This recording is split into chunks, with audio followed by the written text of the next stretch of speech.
di Aula Balai Jatuh.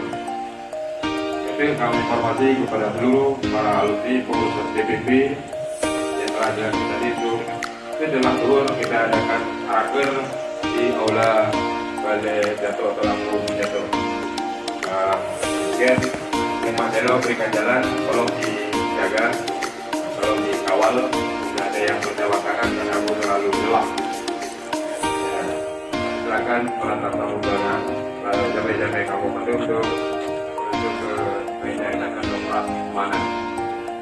Dan bagi alumni, para santri, mohon untuk dengan pendapat diri juga untuk keamanan kita berikan kesempatan.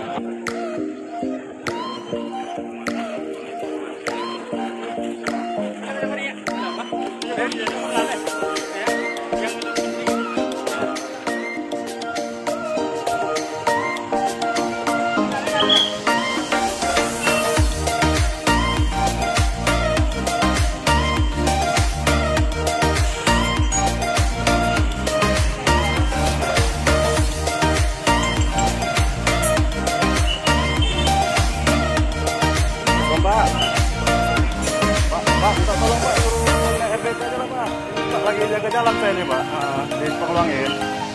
Ramai kali, Pak.